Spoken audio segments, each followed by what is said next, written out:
tuned in to The Andrew Lawton Show. I mentioned at the outset of this program, it is Valentine's Day, and nothing puts me in the mood more than talking about constitutional law. This is the 2-year anniversary of the invocation of the Emergencies Act. Now, normally this would be a bit more of a sour note, but I should also point out that it's only a few weeks back that this act and all of the things it was used to achieve were found unconstitutional by federal court. To talk about this anniversary and its implications, Tom Marazzo is back. He is the author of the People's Emergency Act, Freedom Convoy 2022. Tom, always good to talk to you. I don't know if happy anniversary is appropriate here, but what is your sort of top line reflection with all that's happened over the last 2 years?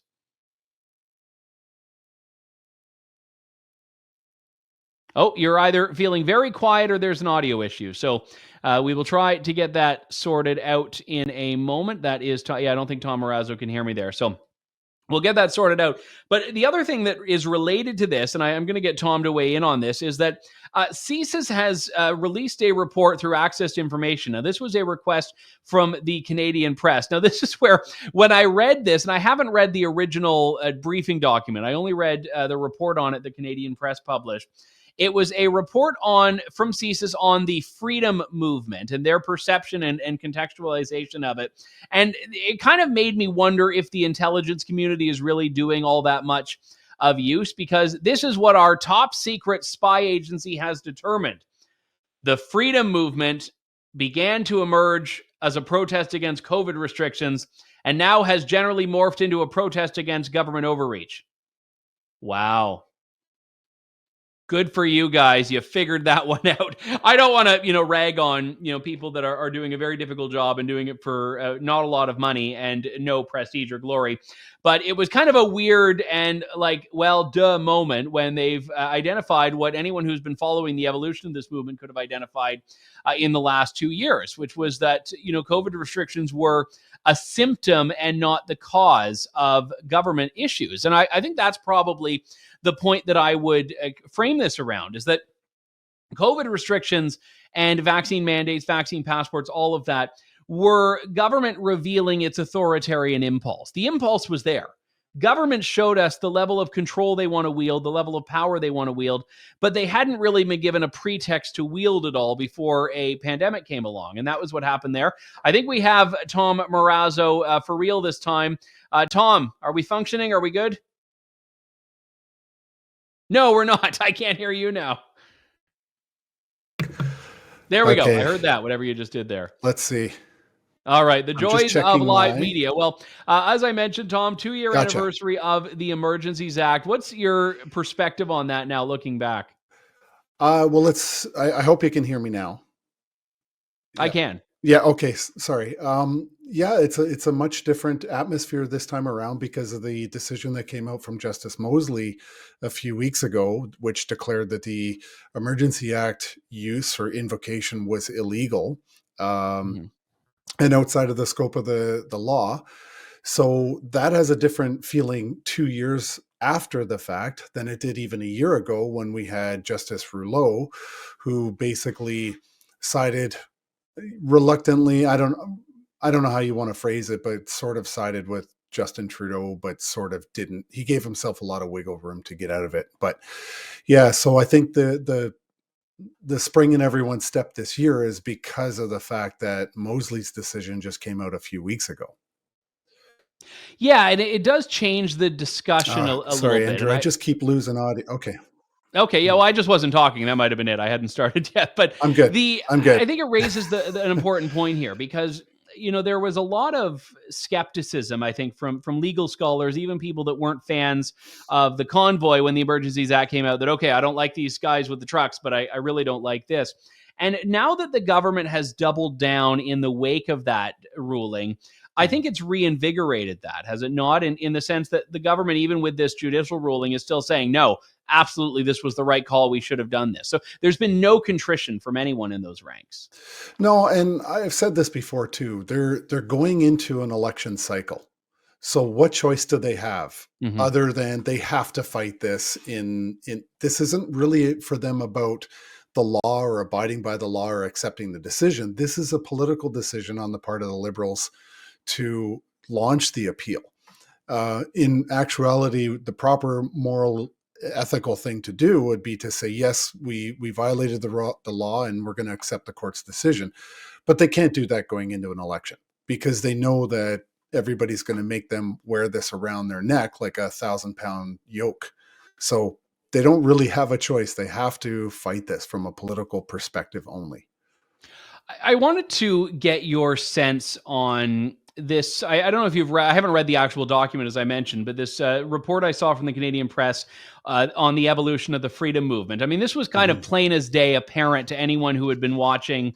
The summer of 2022, I remember you had all of these like little mini convoys popping up that were not even protests. They were just summer festivals of people that had found camaraderie in folks they met during the Freedom Convoy online in Ottawa, elsewhere in the country.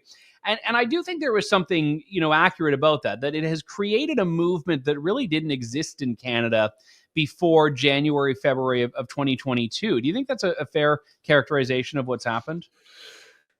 I think to go back, the best way to answer that question is to go back to the briefing note that CSIS wrote to the cabinet in the IRG prior to invoking the Emergencies Act. CSIS disagreed with the idea of invoking the Emergencies Act for the simple reason is that they believed that it would set the conditions for an IMVE-like atmosphere within, the hearts and minds of Canadians. And so the spy agency themselves that are cited in this article, and I find it hysterical and typical of the mainstream media that they would cite Barbara Perry, of all people, as a source or an expert in this subject. Barbara Perry, of course, is connected to the anti-hate network.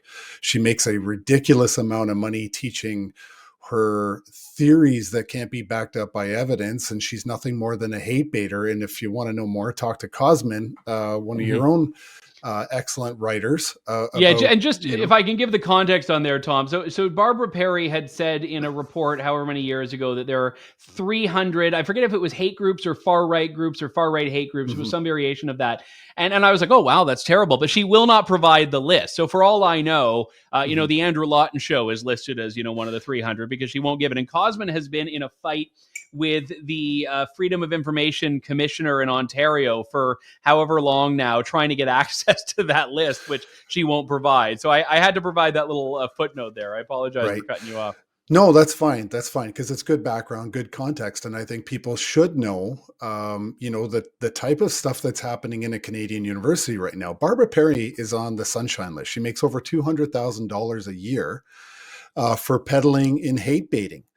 She can't back up any of her claims with any evidence, but yet this sort of group within the Canadian Anti-Hate Network, they go in constant circles and they just, it's a self-licking ice cream cone with that particular group of people. But yet the legacy media likes to reference them as somehow being a bunch of experts, and they're not. So to go, back to your original question, CSIS said, if you invoke the Emergencies Act, given the state of Canada right now, the level of anxiety, you are going to not provoke, I don't want to use the word provoke, but you're going to disenfranchise Canadians even further. I mean, remember, millions of Canadians supported the Freedom Convoy going to Ottawa, and they donated millions and millions of dollars. And so when you've got that many Canadians supporting a movement, which, by the way, is a manifestation of the tyrannical behavior that every level of government provoked in the Canadian population. So as a reaction, the convoy came into existence to go to Ottawa to fight for their own freedoms. Now, when you invoke the Emergencies Act, they doubled down on the very tyrannical behavior that the convoy went to Ottawa to fight against. So, of course, CSIS was correct in their assumption that it was going to disenfranchise more Canadians. But to say that it's producing an IMVE, I think, is fundamentally flawed and a little bit ridiculous. And it feeds into the liberal media's narratives. Of course, the media, as you know better than I do, supports the Liberal government. You got the anti-hate network that is, again, a self-licking ice cream cone that just perpetuates the same garbage in a giant circle. And CSIS, who works for the federal government, they're just sort of contributing in a, let's say, an overt manner to this narrative. So Yeah. it's really frustrating to watch this, read articles like that, to be perfectly honest, because what I haven't seen in an article yet, to this day, on 2 years of the anniversary of this invocation, I haven't seen one article from mainstream media come out and say, why did Canadians go to Ottawa in the first place? Let's get to the root of that question before everything else, because I think what happened after was secondary to the reasons that the convoy even went there. Was there IMVE? No. It was Canadians who had a protected charter right to do what they did in Ottawa. And that's why they used the mechanism with our own constitution to go and fight for their rights. It wasn't IMVE. It was abiding by the principles of this country in our most fundamental document in terms of outlining our rights to push back against the government. And that's what they did. It's not Yeah, IMVE.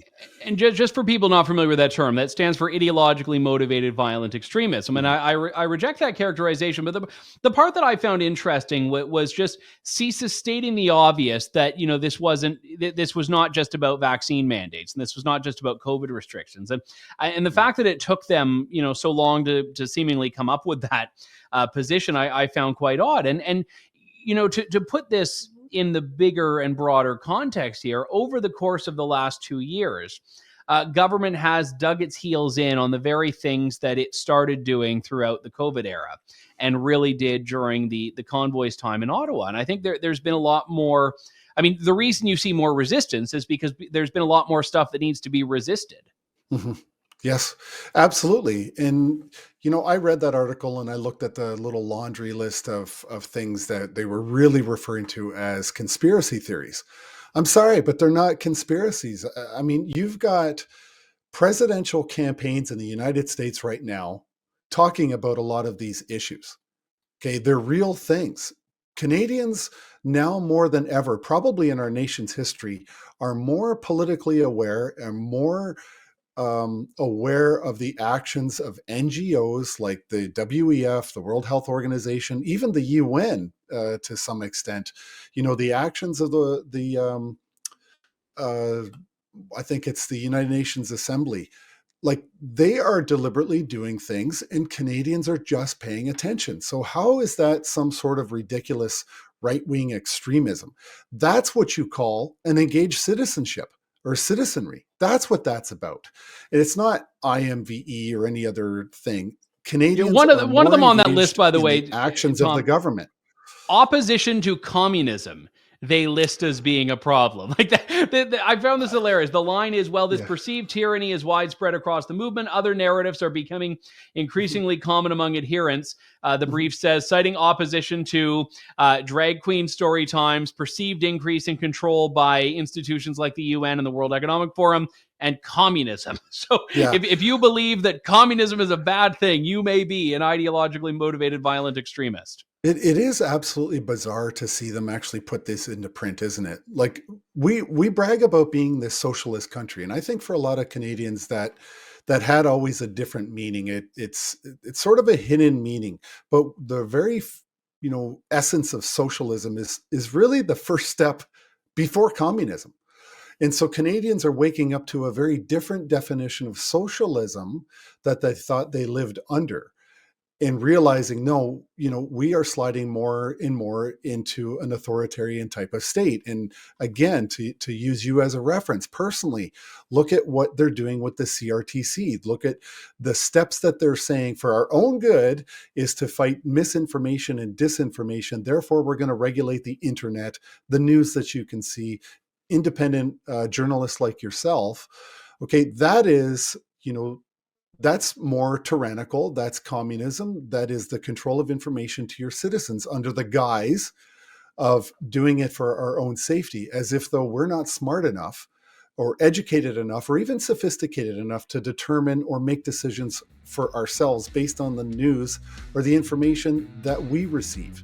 We can't make our own decision, apparently, without the help of Yeah. the communist Liberal government of Canada. Very well said. Tom Marazzo, author of The People's Emergency Act. Always a pleasure, sir. Thanks for coming on. Thanks, Andrew. Thanks for listening to The Andrew Lawton Show. Support the program by donating to True North at www.tnc.news.